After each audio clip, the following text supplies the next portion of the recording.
मैं कनिका गौतम एक बार फिर आपके सामने एक न्यू वीडियो लेके आई हूँ जो है हमारे क्लास 8 का चैप्टर नंबर 1 है ज्योग्राफी का, यानी कि रिसोर्सेज यानी कि हिंदी में हम इसे बोलते हैं संसाधन। ठीक है, संसाधन जो वर्ड है वो किससे आया है? साधन से। ठीक है, साधन का मतलब होता है काम आना।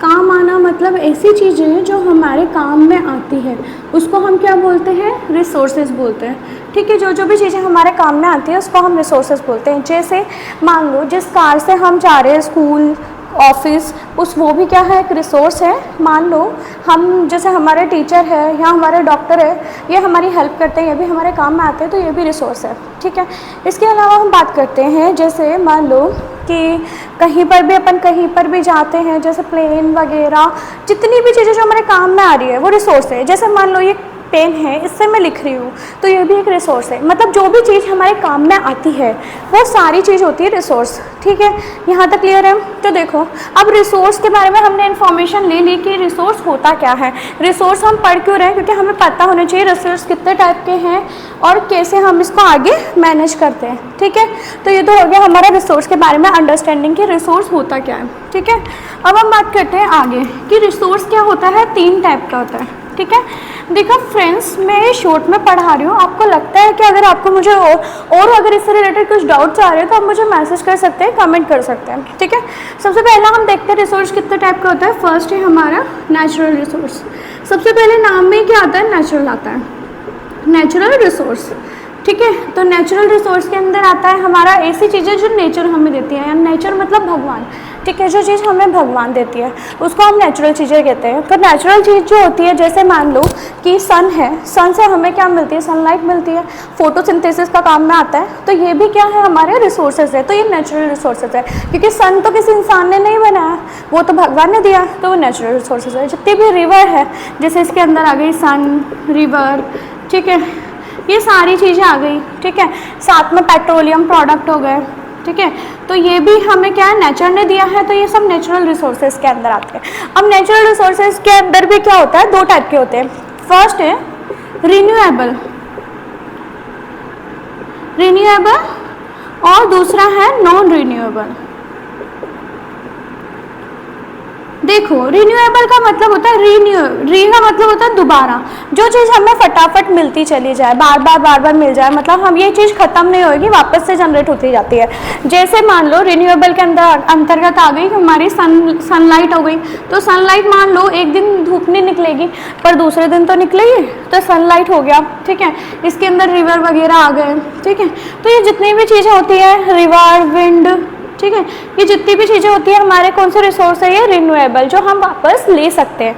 ठीक है बेटा, तो यहाँ तक क्या होता है कि ये कुछ क्वेश्चन ऐसे होते हैं जो हमारे गवर्नमेंट कंपटीशन में भी पूछे जाते हैं कि रिन्यूएबल, नॉन रिन्यूएबल क्या होता है, तो हम इनको यहाँ से ही इजीली कवर कर सकते हैं एनसीईआरटी से, बेसिक से। ठीक है, तो देखो इसके बाद हम बात करेंगे नॉन रिन्यूएबल। नॉन रिन्यूएबल मतलब ऐसी चीज़ हो गई जो देता तो नेचर ही है, लेकिन ये हम कई सालों के बाद हमें मिलेगी, मतलब लाखों सालों के बाद हमें दोबारा मिलेगी।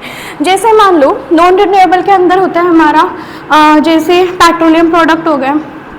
तो जो पेट्रोलियम, तुम पेट्रोल खरीदते हो, ठीक है, पेट्रोल खरीदते हैं तो पेट्रोल इतना आसानी से तो मिलता नहीं है। ठीक है, तो कितने पैसे देने पड़ते हैं? 1 लीटर के 100 रुपये तक भी कहीं कहीं देने पड़ते हैं हमें। तो पेट्रोलियम प्रोडक्ट है, अब इसको बनने में कितने साल लगेंगे? 1000 साल भी लग सकते हैं, 1 लाख साल भी लग सकते हैं। तो ये जितनी भी चीज़ें होती है नॉन रिन्यूएबल के आ सकते हैं, इनको हम इजीली हमें अवेलेबल नहीं होगी, इसके लिए हमें लाखों साल, मतलब हम बचेंगे भी नहीं, उसके बाद ये चीज़ वापस से बनेगी। ठीक है, तो ये रिन्यूएबल और नॉन रिन्यूएबल होता है। ठीक है, यहाँ तक क्लियर है? अब हम बात करते हैं आगे। तो ये तो हो गया first topic, natural first part हो गया नेचुरल रिसोर्सेज का। सेकेंड हम बात करते हैं दूसरा ह्यूमन मेड रिसोर्स। ठीक है, ह्यूमन मेड रिसोर्स क्या होते हैं? ऐसी चीज़ें जो इंसानों ने बनाई है। जैसे मान लो हमारे क्या बनाए हैं? ब्रिज बनाए हैं, ठीक है, कार बनाई है, कंप्यूटर बनाया है। तो ये सारी चीज़ें किसने बनाई है? ह्यूमन ने बनाई है, और इसके अलावा भी बहुत सारी चीज़ें ह्यूमन बनाता है। तो जो ह्यूमन बना रहा है और जो काम आने वाली चीज़ें हैं उसको हम ह्यूमन मेड रिसोर्सेज बोलते हैं। और थर्ड जो सबसे लास्ट एग्जाम्पल है इसका, वो है ह्यूमन रिसोर्स, यानी कि ह्यूमन अपने आप में भी क्या है? रिसोर्स है। देखो ह्यूमन अपने आप में भी क्या है, रिसोर्स है। जैसे मान लो हम सब देखते हैं कि कोई डॉक्टर है, ठीक है, कोई इंजीनियर है, ठीक है, कोई मान लो कि पॉलिटिशियन है, तो जो जो इंसान तुम्हारे काम में आ रहे हैं वो सारे क्या होते हैं, रिसोर्सेज होंगे। तो जो ह्यूमन काम में आ रहा है उसको ह्यूमन रिसोर्सेज बोलते हैं। सो फ्रेंड्स, अगर आपको ये समझ आ रहा है तो प्लीज़ आप, अगर कुछ भी डाउट है आप मुझे मैसेज कर सकते हैं, ठीक है। तो देखो यहाँ तक कवर हो गया। इसके बाद हम बात करते हैं कि रिसोर्सेज जो है हमें उसको बचाना क्यों चाहिए, हमें इसको ख़त्म क्यों होने देना। जैसे मान लो हमारे पास कुछ पैसे पड़े हैं, अब उन पैसों को अगर हम टाइम से यूज़ करते हैं तो ठीक है, लेकिन मान लो हम मर गए, उसके बाद उस पैसों का क्या मतलब है। तो हमें क्या है कि उस चीज़ को टाइम से यूटिलाइज करना बहुत इंपॉर्टेंट है। जैसे मान लो रिसोर्सेज का हमें क्या करना है, इनको बचाना है, कंजर्वेशन करना है, ठीक है, कंजर्वेशन। तो यानी कि रिसोर्सेज का अगर अपन कंजर्वेशन करेंगे तो कंजर्वेशन कैसे करना है, जैसे मान लो हमें कम से कम इसका यूज़ करना चाहिए। जैसे पानी भी है तो पानी का भी हमें कम से कम यूज़ करना चाहिए, वेस्ट नहीं बहाना चाहिए। तो ये जितनी भी चीज़ें हैं इसके थ्रू हमें इसका करना चाहिए। जैसे पेट्रोलियम वगैरह है, तो पेट्रोलियम हम जानते हैं कि 1 लाख साल बाद दोबारा आएगा, तो 1 लाख साल बाद दोबारा आएगा या हज़ारों साल बाद दोबारा बनेगा, तो हमें उसका यूटिलाइजेशन बहुत तरीके से और बहुत अच्छे वे में करना चाहिए, ठीक है। या फिर हमें उसका अल्टरनेटिव ढूंढना चाहिए, जैसे आज के टाइम पे गवर्नमेंट कर भी रही है। जैसे हम सोलर एनर्जी की से चलने वाली, मतलब हम जैसे इलेक्ट्रॉनिक कार, इलेक्ट्रॉनिक व्हीकल का यूज़ कर रहे हैं, ईवी का, तो वो एक अल्टरनेट ऑप्शन है पेट्रोलियम प्रोडक्ट का, ठीक है।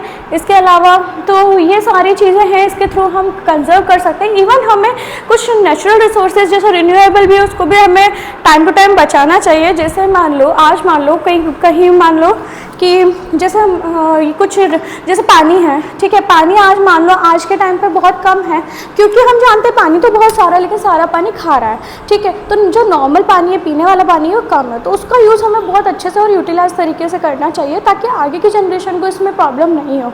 तो हमें बहुत सारे रिसोर्सेज को बहुत तरीके से और बहुत अच्छे वे में यूज़ करना चाहिए। जैसे लैंड रिसोर्स है, लैंड रिसोर्स भी लिमिटेड है, लेकिन यहाँ की जनता बढ़ती जा रही है, ठीक है, तो बढ़ती जा रही है, तो हमें उसका यूटिलाइजेशन भी बहुत अच्छे से करना चाहिए ताकि हम आगे की जनरेशन को किसी को कुछ प्रॉब्लम ना आए।